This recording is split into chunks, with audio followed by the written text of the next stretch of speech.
with me, Dad. Okay, honey. Magic Treehouse number 18, Buffalo Before Breakfast. Prologue. One summer day in Frog Creek, Pennsylvania, a mysterious treehouse appeared in the woods. 8-year-old Jack and his 7-year-old sister Annie climbed into the treehouse. They found it was filled with books. Jack and Annie soon discovered that the treehouse was magic. It could take them to the places in the books.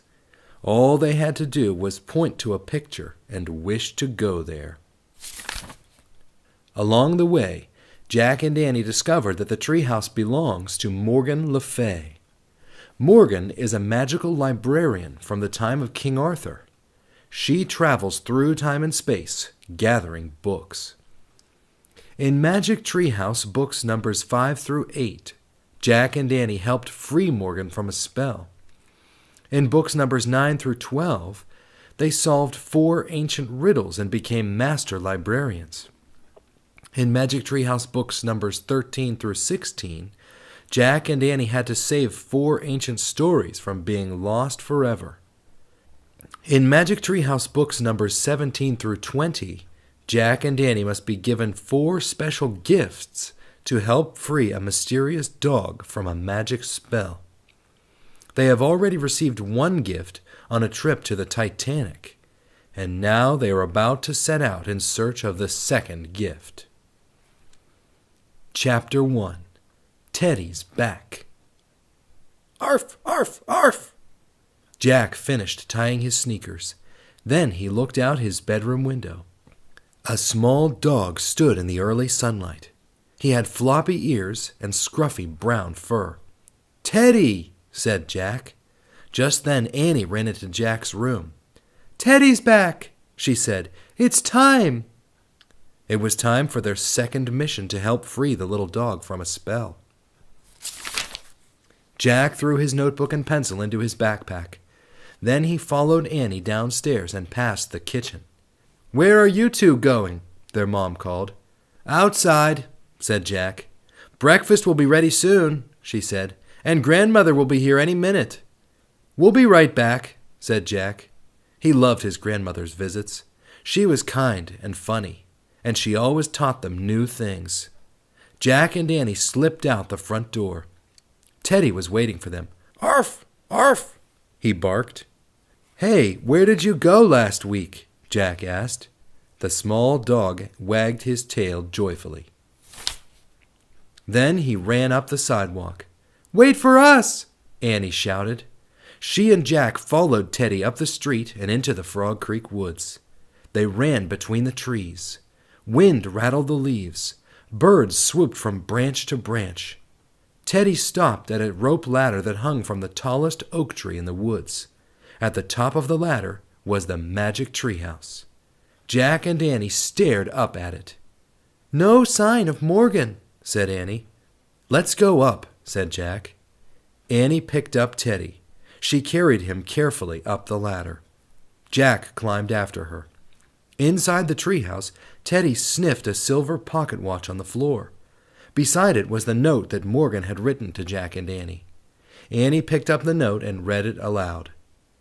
"This little dog is under a spell and needs your help. To free him, you must be given 4 special things. A gift from a ship lost at sea. A gift from the prairie blue. A gift from a forest far away. A gift from a kangaroo. Be brave, be wise, be careful." "We've got the first special thing," said Annie. "The gift from a ship lost at sea." "Yeah," said Jack. He picked up the silver pocket watch.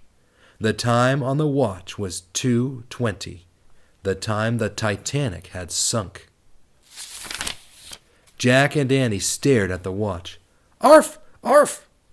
Teddy's barking brought Jack back from his memories. "Okay," Jack said. He sighed and pushed his glasses into place. "Now it's time for the gift from the prairie blue." "What's that mean?" said Annie. "I'm not sure," said Jack. He looked around the treehouse. "But I bet that book will take us there." He picked up a book in the corner. The cover was a picture of a wide prairie. The title was The Great Plains. "Ready?" Jack said. Teddy yipped and wagged his tail. "Let's go," said Annie. "The sooner we free Teddy, the better." Jack pointed at the cover. "I wish we could go there," he said. The wind started to blow. The treehouse started to spin. It spun faster and faster. Then everything was still. Absolutely still. Chapter 2. Ocean of Grass. Early sunlight slanted into the treehouse. The cool breeze smelled of wild grass. "Oh, man," said Jack, "these are neat clothes." Their jeans and t-shirts had magically changed. Jack had on a buckskin shirt and pants. Annie wore a fringed buckskin dress. They both wore soft leather boots and coonskin caps. Jack's backpack was now a leather bag. "I feel like a mountain man," he said. "All you're missing is a mountain," said Annie. She pointed out the window. Jack and Teddy looked out. The treehouse sat in a lone tree in a vast golden prairie. The sun was rising in the distance. Wind whispered through the tall yellow grass. "Shh, shh," it said. "We need a gift from the prairie blue," said Jack. "I bet that means the sky," said Annie, looking up. "Yep," said Jack. The sky was growing bluer as they watched. "But how are we supposed to get it?" "Just like last time," said Annie. "We have to wait till someone gives it to us." "I don't see any sign of people out there," said Jack. He opened their book and read aloud. "The Great Plains are in the middle of the United States. Before the 20th century, this vast prairie covered nearly a fifth of America's land.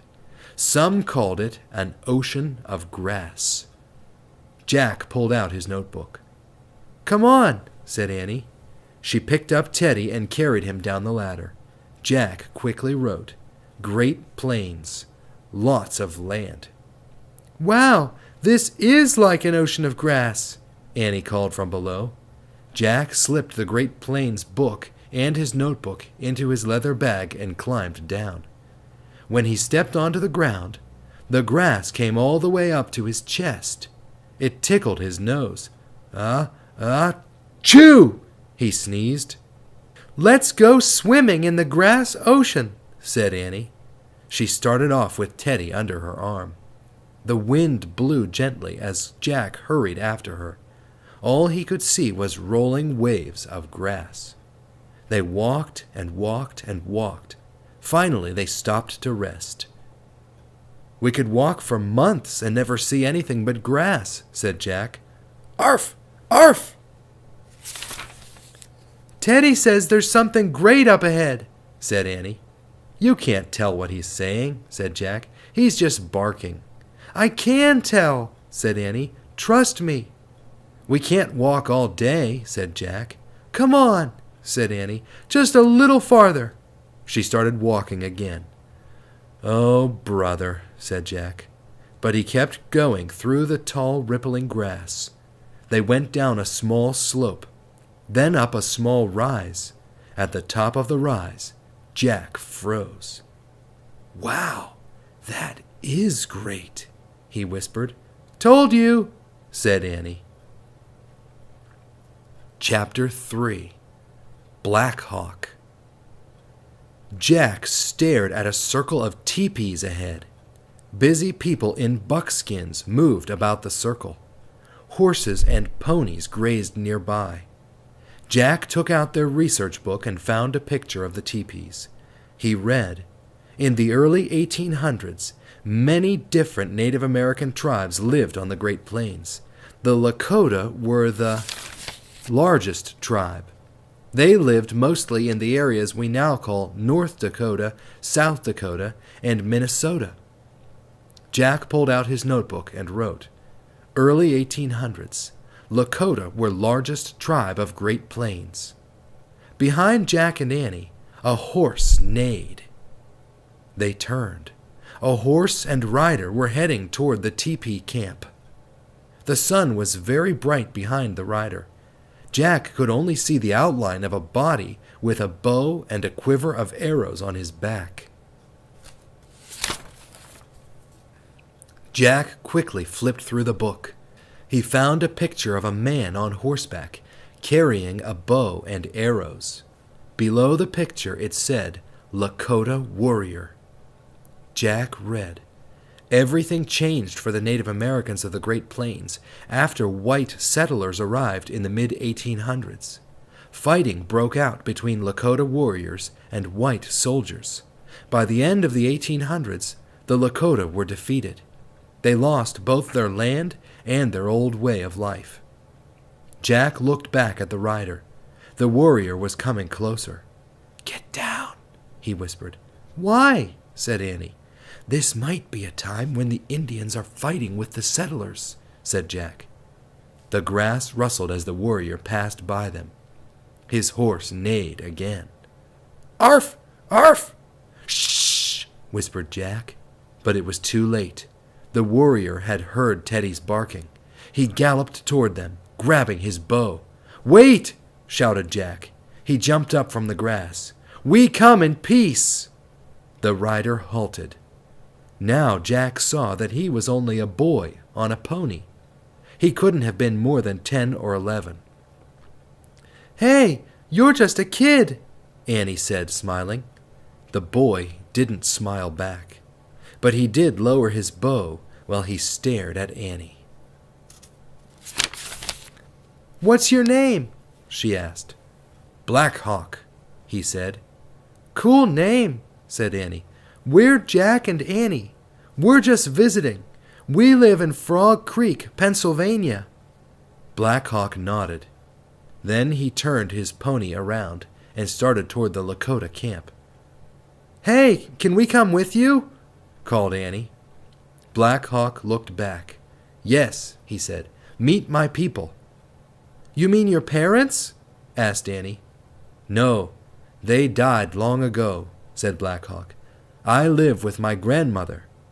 "Oh, I'd like to meet your grandmother," said Annie. "I'm going to see my grandmother today, too." Black Hawk nudged his pony forward again. Annie followed with Teddy. Jack didn't move.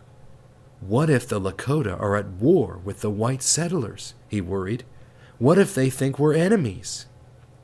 "Annie," Jack called softly, "we don't know if it's safe or not." But Annie just waved for him to come on. Jack sighed. He opened the research book and quickly flipped through the pages. He wanted information about how to act with the Lakota.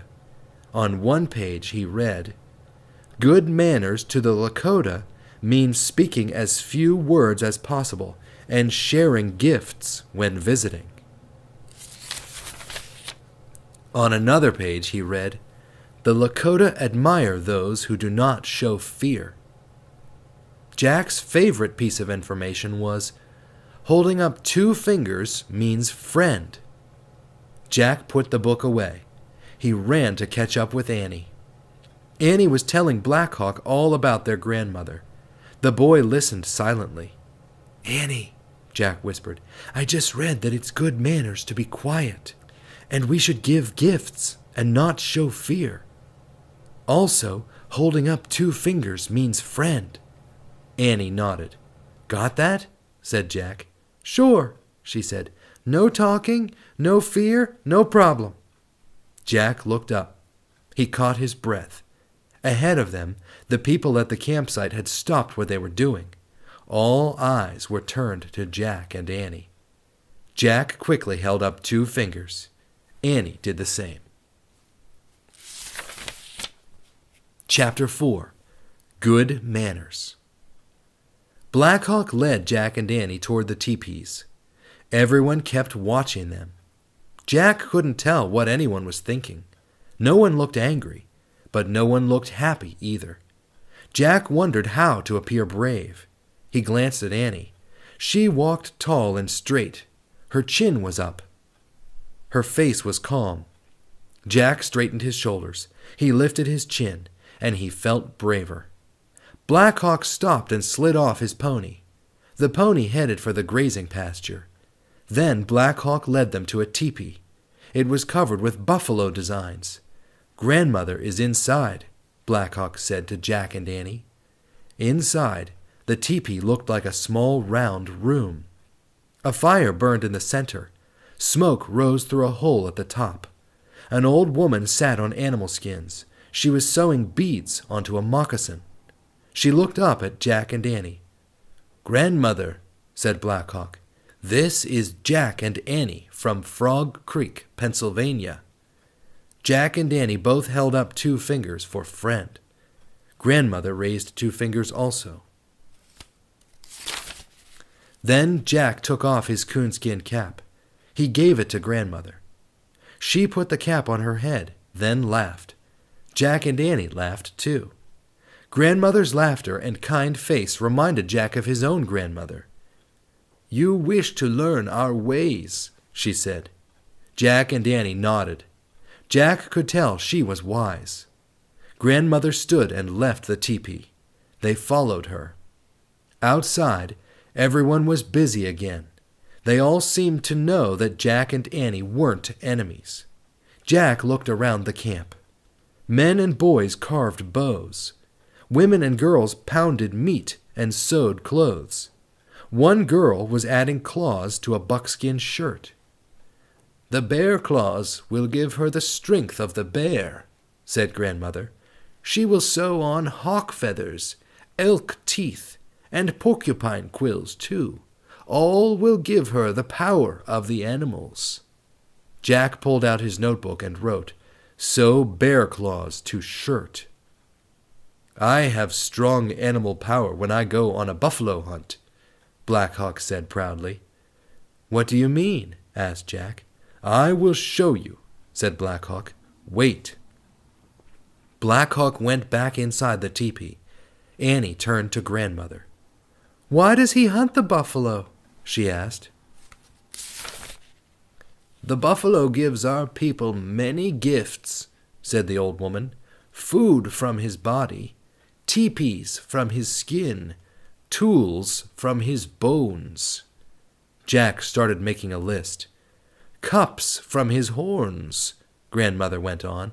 "Ropes from his hair, even winter sleds from his ribs." Jack finished his list. Buffalo, skin, teepee, bones, tools, horns, cups, hair, ropes, ribs, sleds. "That reminds me of the seal hunter in the Arctic," said Annie. "He used all the gifts from the seal's body. He didn't waste a thing." Just then Teddy began growling and barking. Jack and Annie turned around. They both gasped. Coming out of Grandmother's teepee was a huge wolf. Chapter 5. Sunlight and Midnight. The wolf had yellow eyes and sharp teeth. Teddy snarled and barked. Annie rushed forward to grab the little dog. Suddenly the wolf stood up on his hind legs. "Yikes!" said Annie. She leaped back. Then she and Jack started to laugh. The fierce wolf was Black Hawk, wearing a wolf's hide. His head came out through a slit near the wolf's neck. He gave Jack and Annie a little smile. "That's a great wolf suit," said Annie. "Why do you wear that?" asked Jack.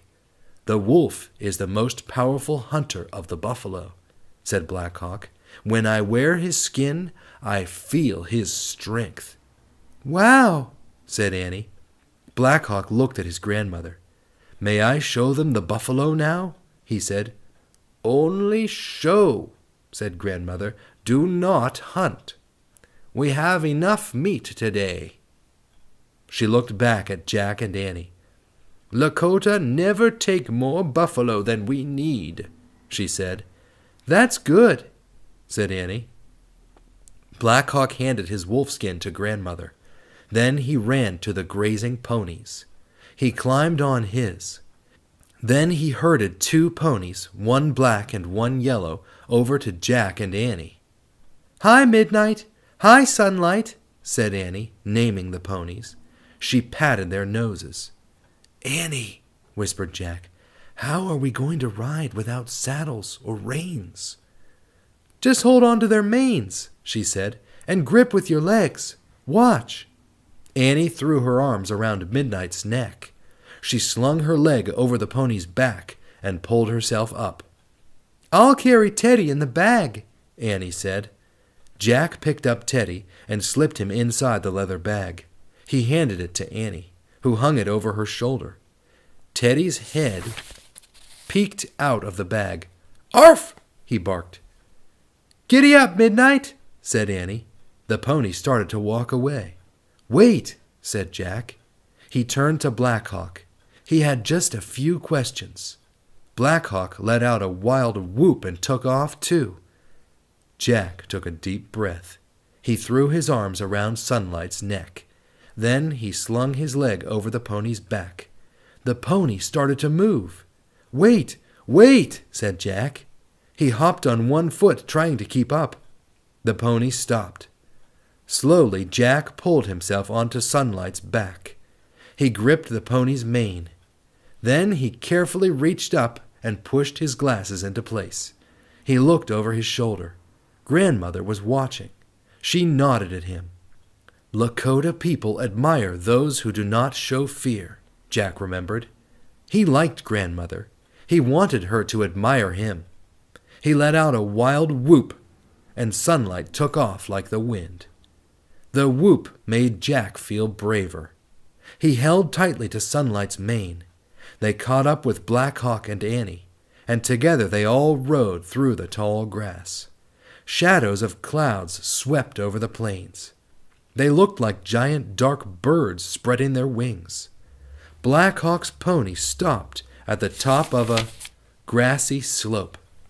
Sunlight and Midnight halted right behind him. Jack couldn't believe his eyes.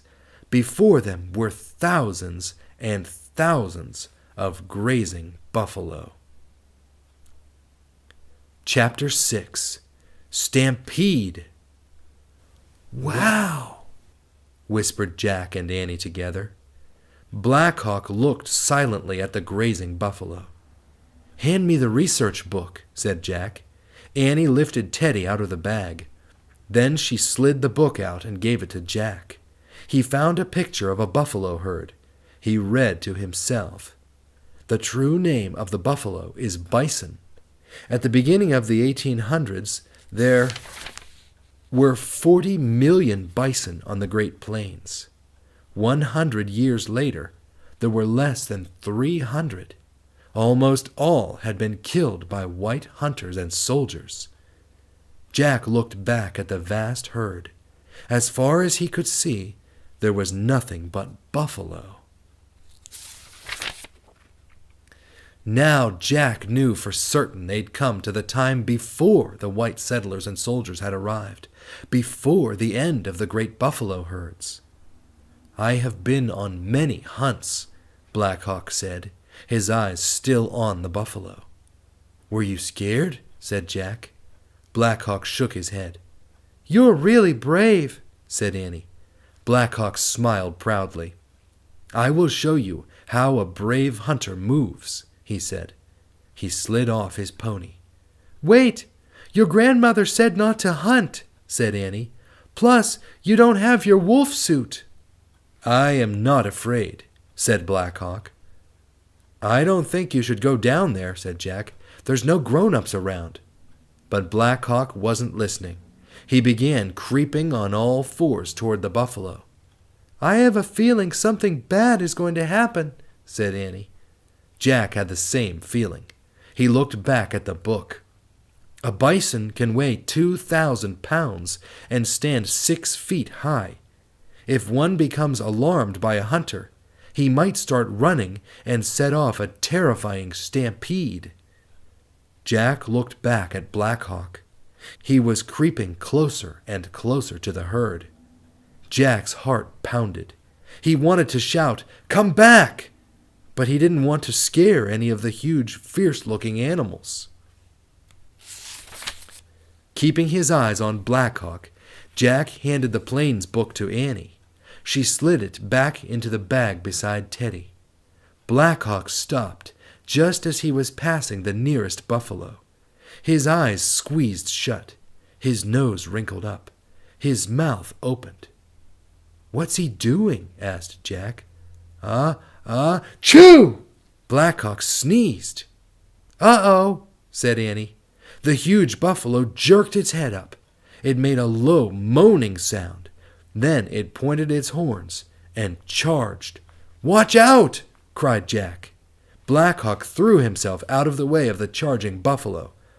A ripple went through the herd as other shaggy animals looked up. Suddenly, Teddy jumped out of Annie's arms. He landed in the tall grass and ran toward the buffalo. "Teddy!" shouted Annie. The dog tore down the hill. He bounded along the edge of the herd, barking furiously. "Teddy, come back!" cried Annie. She slid off her pony and ran after Teddy. Jack tried to see Black Hawk. The boy was still dodging the running buffalo. He looked tired. Jack took a deep breath. "Go to Black Hawk," he said, nudging Sunlight with his knees. The golden pony charged down the slope. He ran between the buffalo. "Black Hawk!" Jack shouted. Black Hawk started running toward Sunlight. The buffalo swerved behind him. Sunlight slowed as Black Hawk got near. The boy threw himself over the golden pony's back. He held on to Jack as Sunlight veered away from the buffalo and ran back up the slope. "Where's Annie?" Jack cried as they reached the top. "There," said Black Hawk, pointing. Annie was surrounded by buffalo. Calm buffalo. She was patting them and talking to them. The buffalo near her had stopped running too. The ones beyond those started to calm down, then others, until all the buffalo had stopped running. They began grazing again as if nothing had happened. Chapter 7.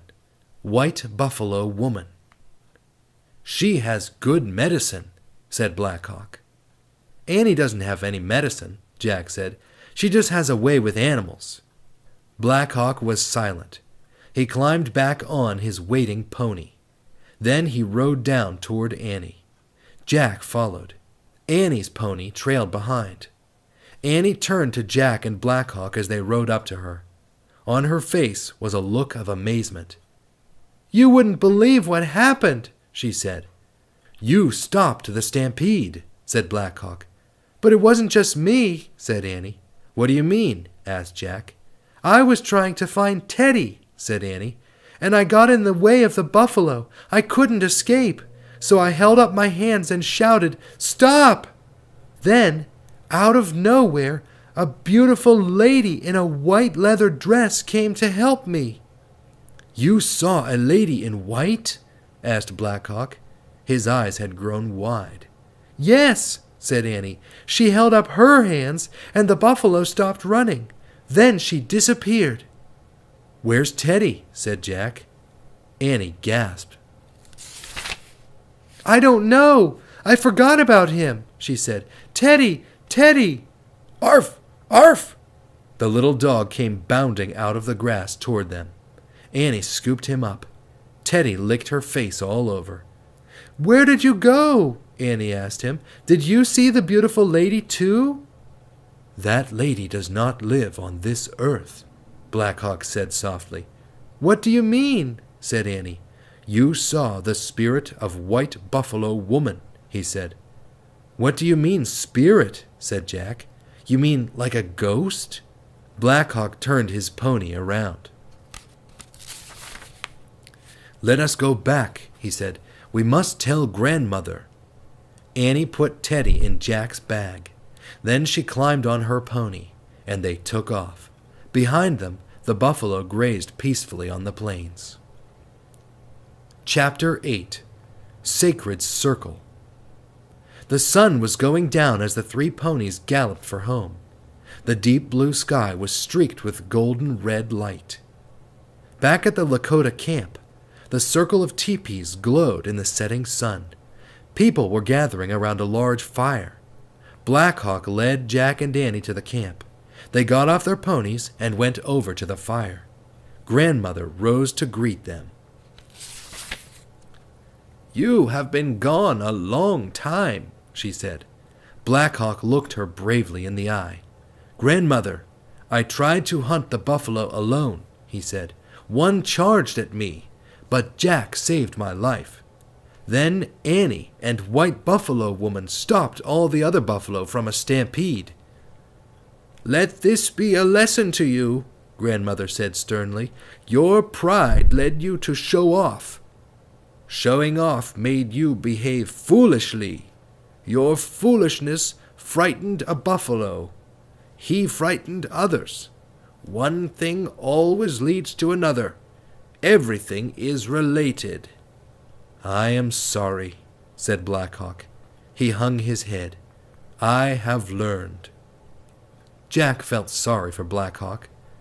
"I make mistakes sometimes too," he said softly. "Me too," said Annie. Grandmother looked at Jack and Annie. "Buffalo Girl and Rides Like Wind showed great courage today," she said. Jack smiled. He loved his new Lakota name, Rides Like Wind. "We welcome you to our family," said Grandmother. The evening shadows spread over the camp. Someone began beating a drum. It sounded like a heartbeat. "Come, sit with us in our circle," said Grandmother. They sat with her near the warm fire. A cool breeze blew sparks into the gray twilight. An old man held a long pipe up to the sky. He pointed it to the east, the south, the west, and the north. Then he passed the pipe to the next man in the circle. The man put the pipe to his lips and blew smoke into the golden firelight. Then he passed it on. "The smoke from the sacred pipe joins all things to the Great Spirit," Grandmother said to Jack and Annie. "The Great Spirit?" asked Annie. "The Great Spirit is the source of all things in the sacred circle of life," said Grandmother. "It is the source of all spirits." "What spirits?" asked Jack. "There are many," said Grandmother. "Wind spirits, tree spirits, bird spirits. Sometimes they can be seen, sometimes not." "What about the White Buffalo Woman?" said Jack. "Who is she?"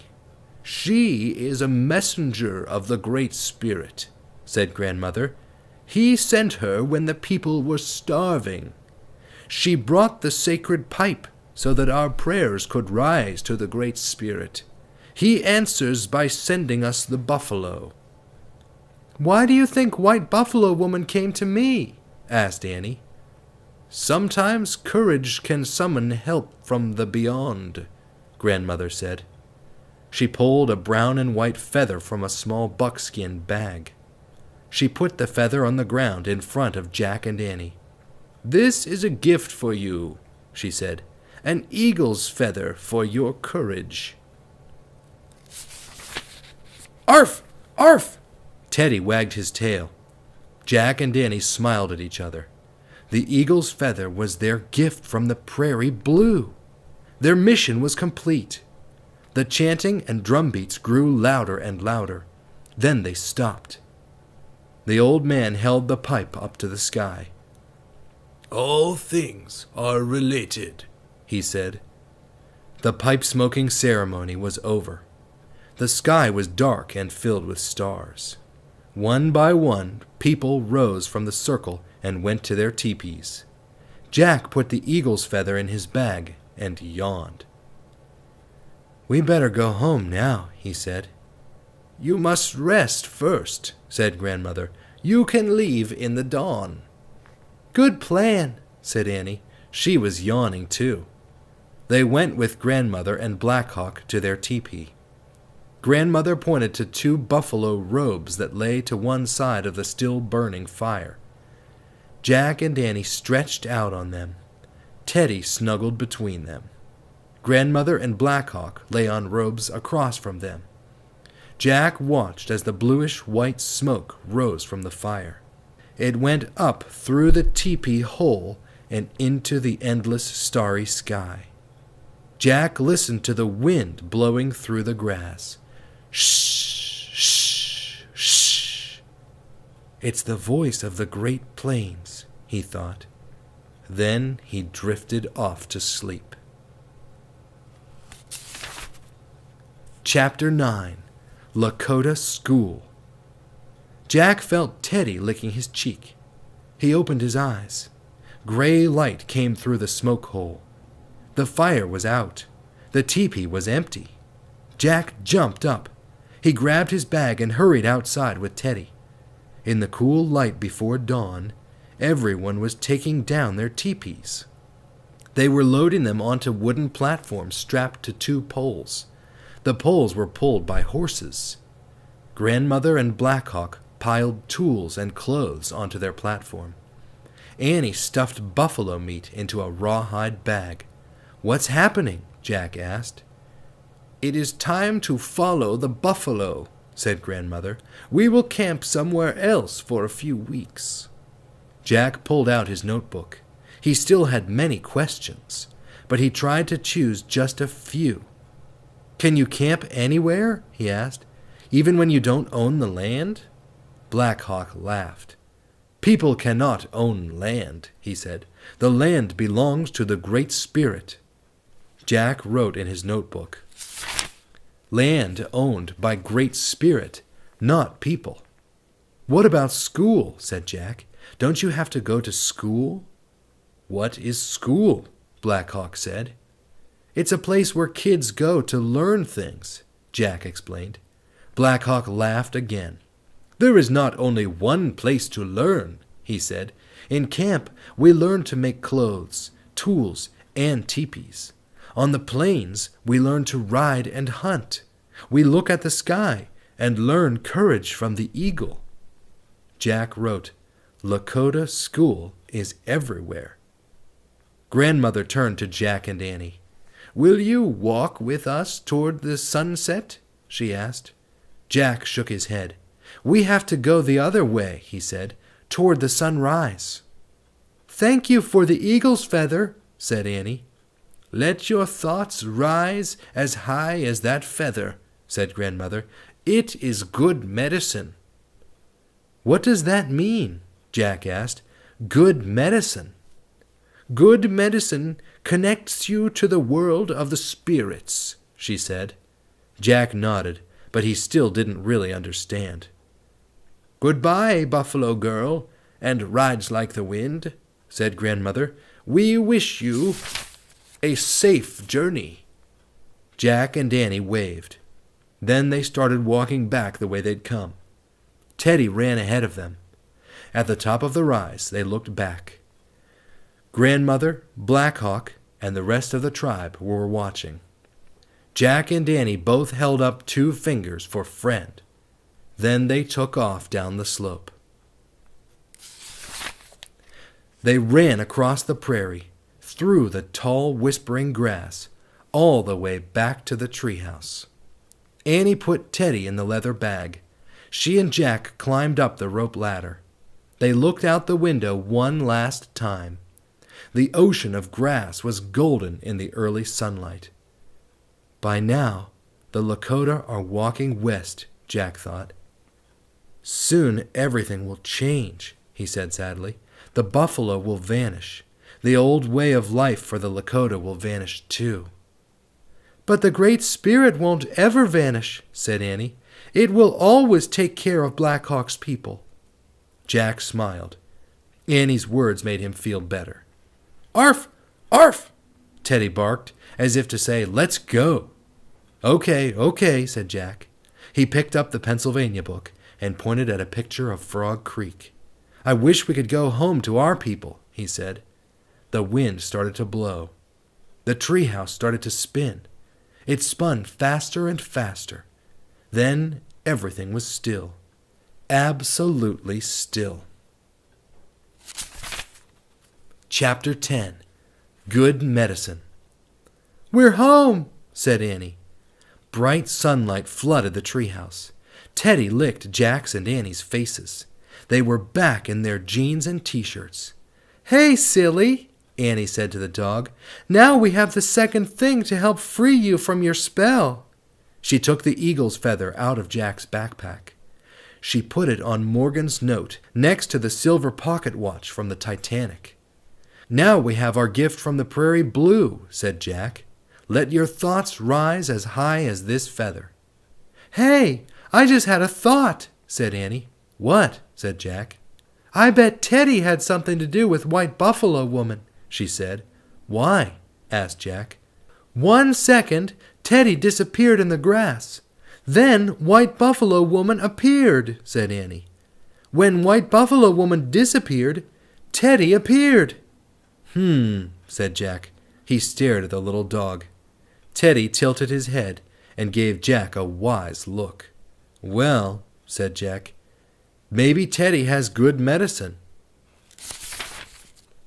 "Now you understand," said Annie, smiling. "Jack! Annie!" A call came from the distance. Jack and Annie looked out the window of the treehouse. Their mom and their grandmother were standing on the porch. "Yay! Grandmother's here!" said Annie. We're coming! They shouted together. "Let's put Teddy in your backpack," said Annie, "so we can take him home with us this time." "Okay," said Jack. But when they turned around, the little dog was gone. "Teddy?" said Annie. There was no sign of him. "Oh, man, as soon as we turned our backs, he slipped away," said Jack, "just like last time." "Don't worry," said Annie. "He'll find us again soon. I'm sure of it." She started down the rope ladder. Jack grabbed his pack and followed. As they started for home, a wind gusted through the trees. Jack stopped for a moment to look at the woods. Branches waved their leaves. Birds left the branches and swooped up into the blue sky. Black Hawk's grandmother is right, he thought. All things are related. "Jack!" called Annie. "Coming!" said Jack. He hurried to catch up with her. Together, they ran out of the Frog Creek woods, up their street, and into their own grandmother's arms. The Legend of White Buffalo Woman. Long ago, when the Lakota had no game to hunt, a beautiful woman in white buckskins appeared. She gave the chief of the tribe a special pipe. It had a buffalo carved on its round bowl and eagle feathers hanging from its long wooden stem. White Buffalo Woman told the chief that the smoke from the sacred pipe would carry prayers to the Great Spirit. The Great Spirit would answer by helping the Lakota find buffalo to hunt. White Buffalo Woman also said that the pipe smoke would join all living things to the Lakota tribe. The pipe bowl represented the earth. The buffalo carved upon it represented all four-legged animals that live upon the earth. The pipe's wooden stem represented all that grows on the earth. The 12 eagle feathers hanging from it represented all the winged creatures. As White Buffalo Woman walked away from the tribe, she turned into a white buffalo calf, one of the rarest animals of all. The legend of White Buffalo Woman has been handed down from generation to generation by Lakota people. More facts for you and Jack. 1. The Lakota tribe has also been called the Sioux. 2. Today, most Lakota live on reservations in North and South Dakota. Reservations are areas of land reserved for Native Americans by the U.S. government. Lakota parents and grandparents still pass on the traditional beliefs of their people to their children. 3. The true name of the buffalo is bison. Bison came to North America during the Ice Age, and at one time were the biggest group of large mammals on the continent. 4. In the 1800s, the U.S. Army was at war with the Native Americans of the plains. They knew the Native American way of life could not survive without the bison, so they decided to kill all the herds. In the years that followed, millions of bison were killed until there were only a few hundred left. 5. In the early 1900s, many people were upset by the killing of the bison. They asked the government to help save these animals. Captive bison were sent to Yellowstone National Park and protected from hunters. Almost 2,500 bison live there today. The end. Thank you, Dad. You're welcome, sweetheart. You want to pick another one?